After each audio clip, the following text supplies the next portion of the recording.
Welcome to Future Focus, Wellbeing and Resilience. Tesse Talks introduces this space, and this space is one that focuses on journeys that can keep us well and support our resilience. No two journeys are the same. We recognize that there are some habits, practices, lessons that can nurture us and help us flourish and thrive. We love to capture these pearls of insight and wisdom. I, Paula Okonneh, the co-host on Future Focus, Wellbeing and Resilience, and the main host is Tesse Akpeki, who will be joining us in a minute. Before she joins us, I do want to let you know that the theme today is, I guess, pretty obvious. Introduction to Future Focus. And now, Tesse Akpeki, the host, will join us. Hi, Paula. Hi, Tesse. It seems interesting for you to be the host, I to be the co-host, and I'm introducing you to this has been your baby. This has come about with you thinking it through. So tell us more about what future focus, well-being, and resilience is all about. Thank you. Such a great question. Future focus is about twinning a strategic approach to leadership, professionally and personally, to individuals and a collection of people, teams, governing bodies, and networks. And what it hopes to achieve is to encourage good practice in how these individuals and teams actually keep themselves well, stay well, and how they protect and strengthen their resilience. And when I mean resilience, I'm talking about the physical resilience, I'm talking about the mental resilience, financial resilience, and also systems resilience. So it's a very, very practical way of saying, how can we achieve, meet the challenges, and support each other in a very changing world?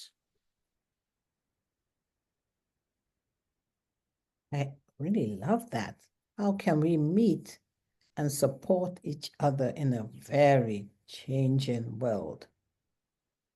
Now, is this something you plan? Because I'm about to say, but why now? It's a very changing world, a very challenging world right now. But you also said changing, challenging. Tell us why you chose to release this now. Yeah, this particular initiative is actually brought out of the 5-year program I was doing, if you recall, around the leadership, uh, well-being and resilience initiative, which I started and launched in 2020 during COVID. So this is actually a product of that. And why now is because the discussion, the conversations now need to be concrete about how we can form and frame a future with the present where so much is uncertain and where we have learned so much from what hasn't worked. And we have got so much wisdom, particularly with the younger generation.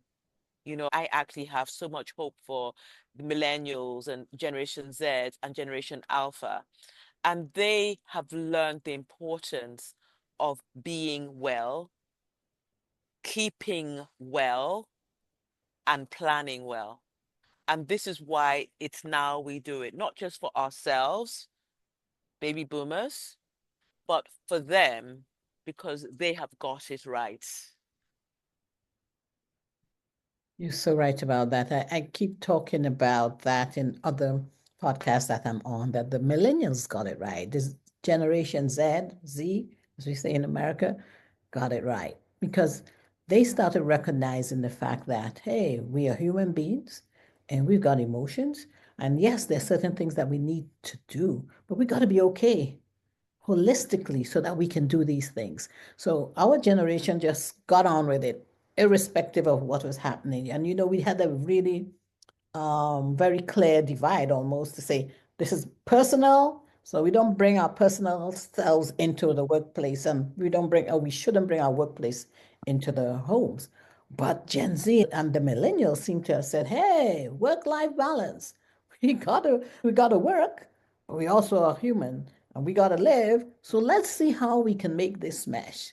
So, oh yeah, I agree with you. I agree with you.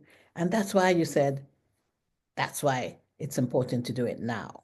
Yeah, absolutely, absolutely. And I think we need to take the best of what we're learning, what we're hearing, what we're about to encounter, because we don't know that. Take the best of that, but at the same time, hopefully feel fulfilled while doing that.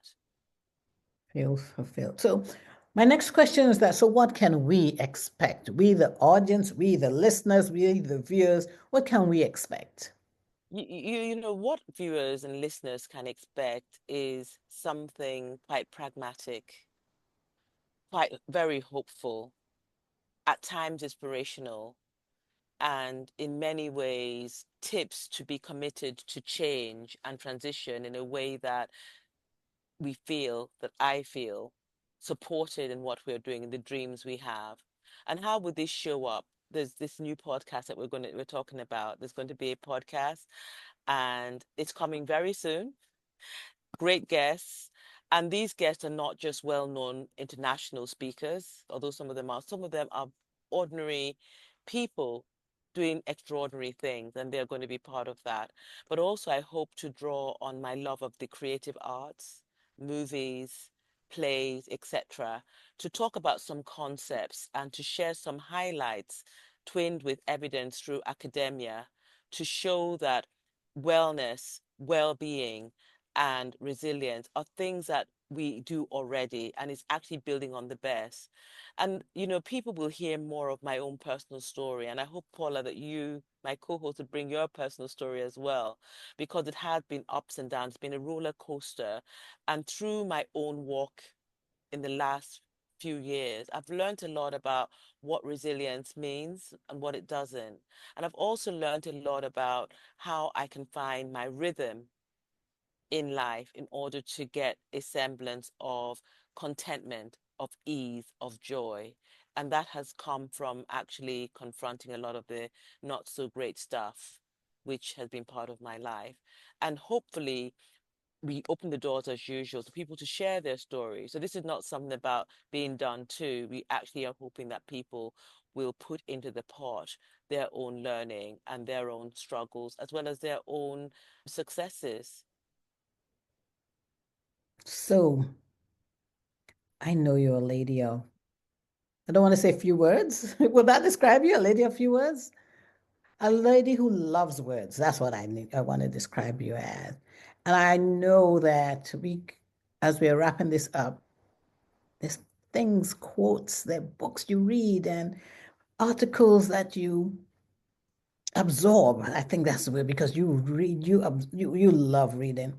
Is there any metaphor that we can use for closing out this? Yeah, I love the metaphor of building a ship while sailing. It's not anchored, it's actually on the water and it's being built. And I know that it's like an oxymoron, but actually that is to talk about engagement, it's to talk about commitment, to talk about challenge, and it's also about taking risks. And that's what future focused well-being and resilience is going to be about, because this world is constantly changing.